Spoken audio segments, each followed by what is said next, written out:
It is November 10th, 2025, and Russian Foreign Minister Sergey Lavrov appears to be throwing U.S. Secretary of State Marco Rubio a bit of a lifeline here. At least that's if he's smart enough to realize it, offering up the possibility of talks, noting that there needs to be an open line of communication between the U.S. and Russia. Now, this all comes as well. Yes, Russia is open to diplomacy. It is also committed to the battlefield, and we are watching Russian forces close in on Pokrovsk, close in on Kupiansk, as well as some of these very key points along the front lines that we are continuing to keep an eye on. So in today's video, my plan is to get into all of the latest and to take a look at where tensions stand. Before we do, just a quick reminder that your support makes my work possible. You can always sign up as a paid subscriber over on my pages on Substack or on Patreon. You can also send a one-time donation over on my page on Buy Me a Coffee. I'll leave all of the links in the description box below.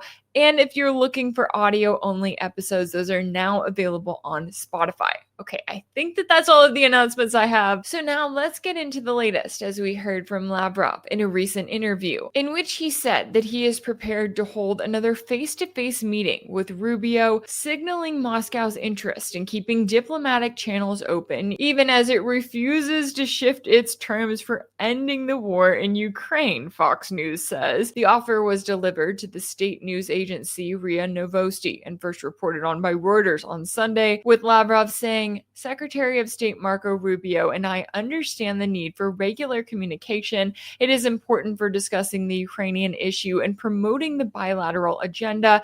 This is why we communicate by telephone and are ready to hold face-to-face meetings when necessary." Now, I will say, I've seen a lot of Sergey Lavrov conspiracy theories going around on the internet and also being promoted by the mainstream media in recent days, right? These claims that Lavrov had a falling out with Putin, that he hasn't been seen in days, and that's why, or that he interfered with the process and made it so that it wasn't possible for Trump and Putin to meet because of course, we've had these back and forth talks between Lavrov and Rubio. And I think we all need to remember here that at the end of the day, Lavrov and Putin are always going to present themselves as being on the same page. They may think differently behind closed doors, maybe, but when it comes to the way that they communicate, when it comes to how they present Russia's positions on things, they are going to make sure that they are on the same page. And so if you look back at the conversations that Lavrov has had with Rubio, he's going to be communicating what Putin would want him to communicate, right? He's going to be standing up for Russia in places where I know that turned into a whole big thing, and then Trump was saying that, oh, we're not doing this in-person meeting with Putin in Hungary anymore. I'm one of those people who looked at it and I was questioning how that meeting was going to happen to begin with, right? How in the cornbread of hell Vladimir Putin was going to get to Hungary. But hey, Russia at least had the willingness to go there, right? Well, now you have Lavrov in this position where he's almost kind of throwing this lifeline. And I know that in some ways this can be frustrating to watch, right? We watch as Russia continues to engage in these talks over and over again, and we wonder, okay, what is the point here, right? The US has already shown the entire world that they cannot be trusted, and here they are doing it once again. And I also thought it was interesting too, because when we look at what we've heard from Lavrov in particular, he also spoke out last month in an interview with Kommersant News,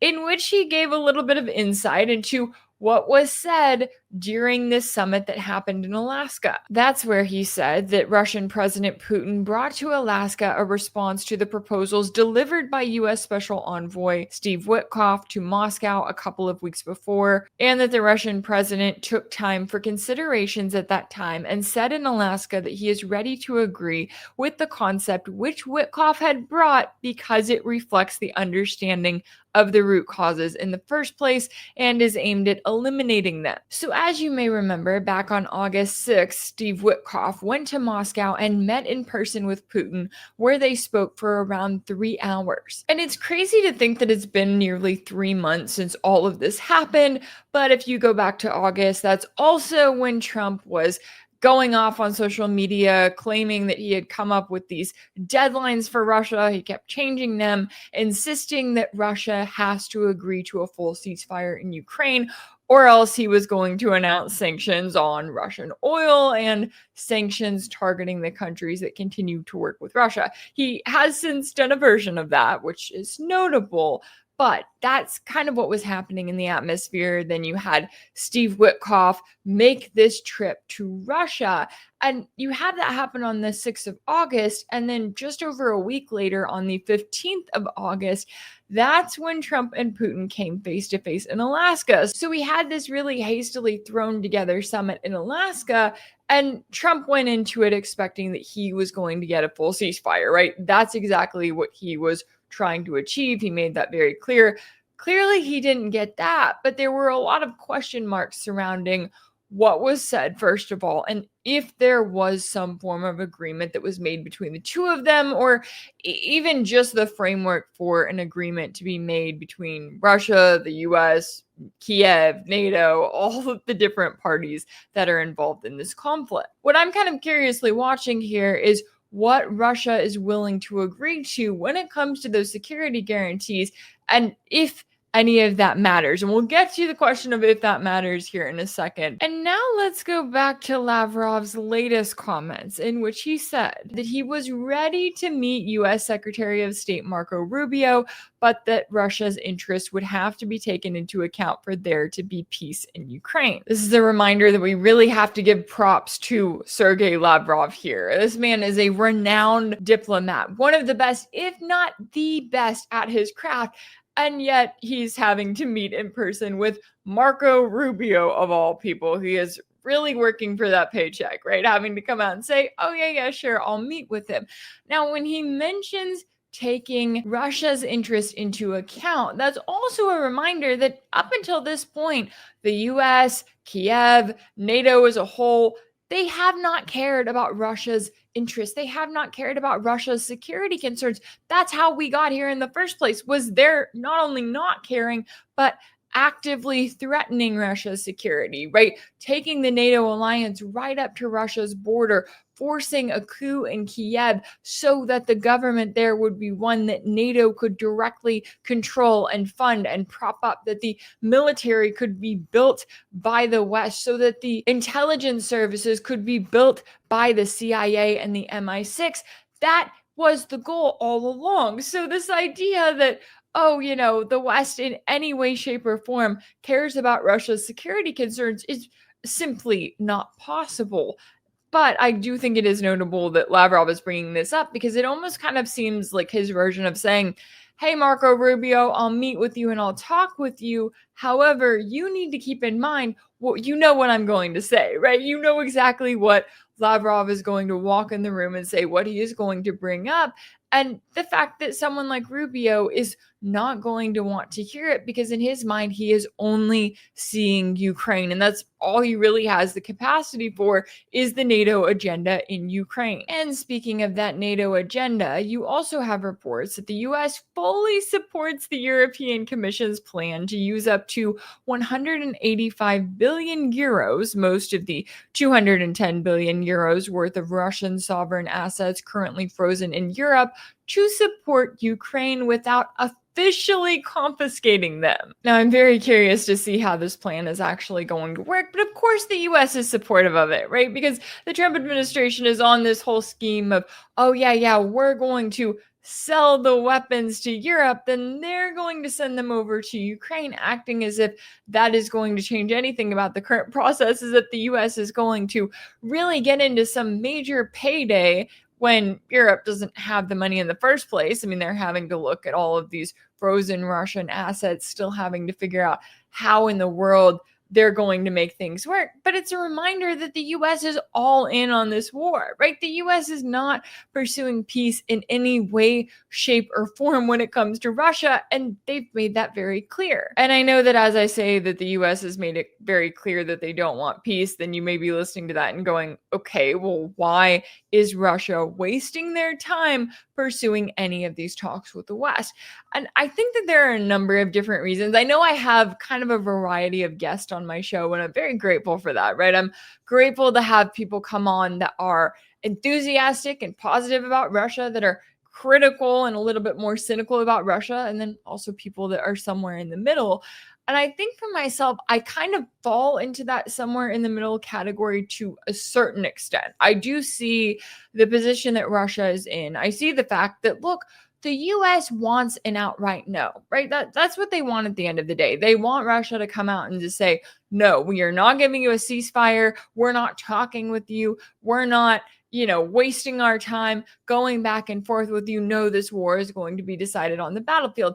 That's what they want so that they can capitalize on that, because clearly the only thing the West seems to really care about right now is the propaganda war. So Russia's not giving them that, right? By engaging on all of these talks, by saying, hey, we would love to have a ceasefire. We just need to figure out, this, and this. It's a way for Russia to kind of combat what the West wants by not saying no, but saying a version of no with all of the different particulars that they are throwing in there that would keep them from getting to the point of a ceasefire, saying we would love to see an end to this war. We just need to figure out this, and this, knowing that the West is not going to come and meet them halfway and figure out any of these things, because the West doesn't truly want an end to this war. The US does not truly want an end to the proxy war against Russia, because they think that they're playing the long game. They think that Russia is going to crumble at some point. But I also think that part of the reason why Russia is continuing in the way that they are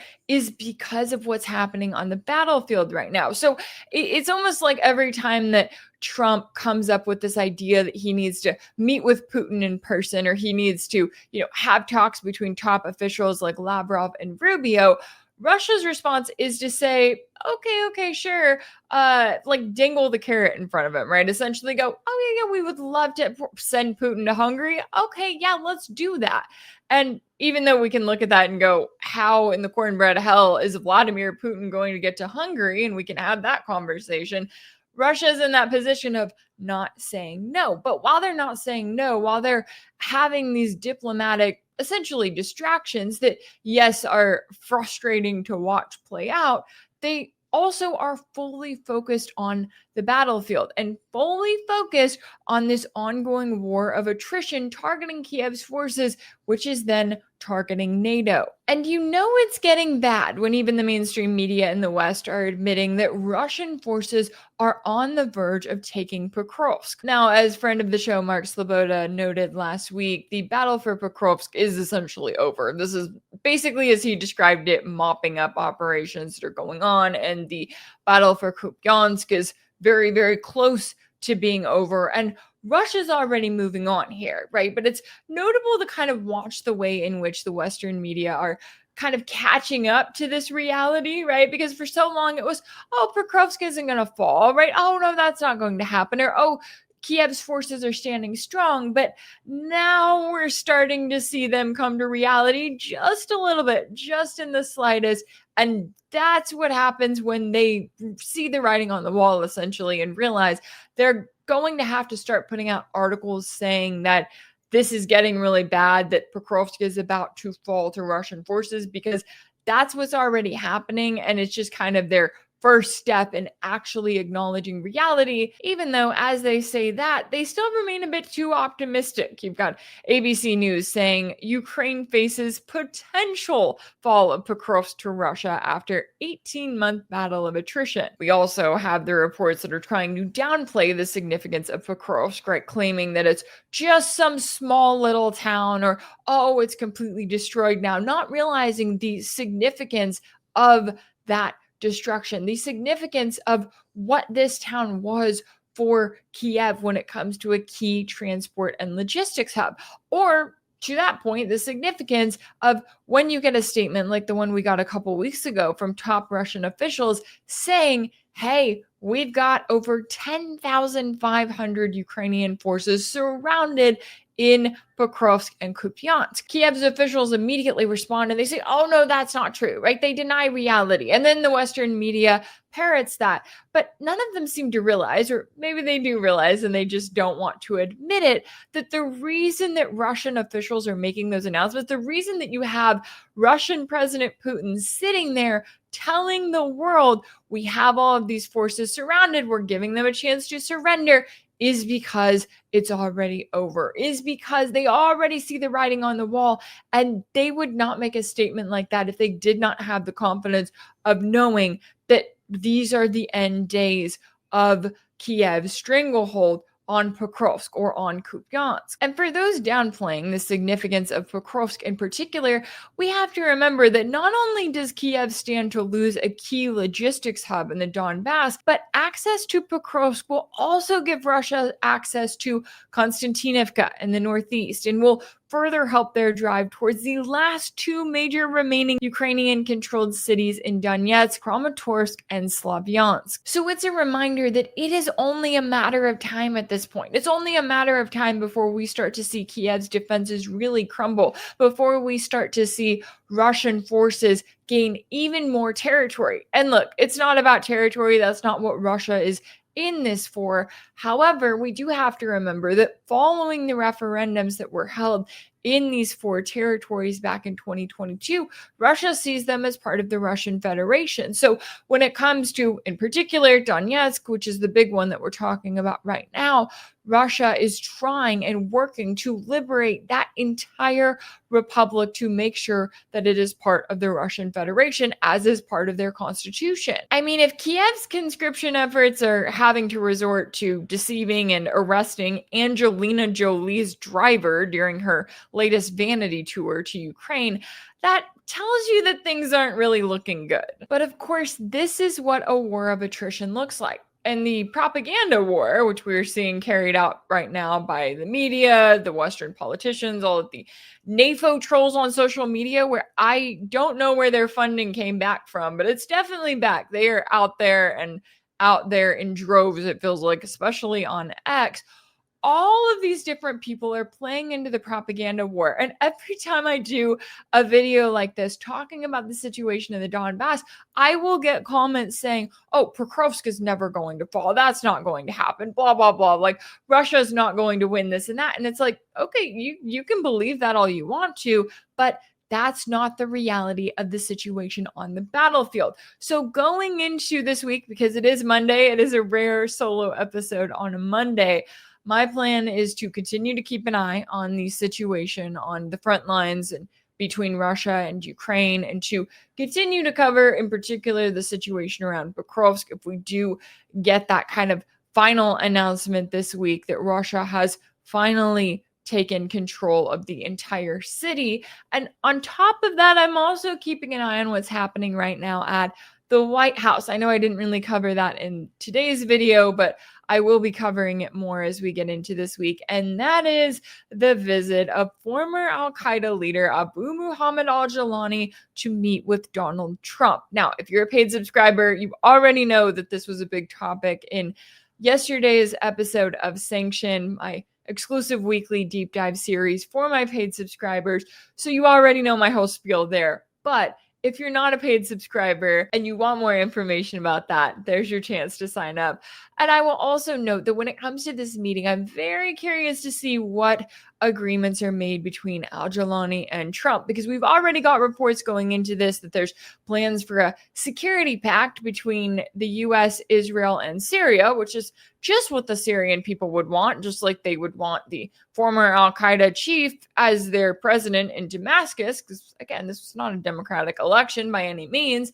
On top of that, there's also talk of al-Jawlani joining the anti-Islamic State coalition, which I don't know how you make this thing any more ridiculous than throwing in the guy who was literally an ISIS prodigy and al-Qaeda leader. But in fact, that is what they seem to be planning to do. So I will be keeping an eye on that and covering all of the latest there. And as always, I really appreciate y'all being here. If anything in this video resonated with you, be sure to like it, share it with your friends, leave a comment. And as always, don't forget to subscribe.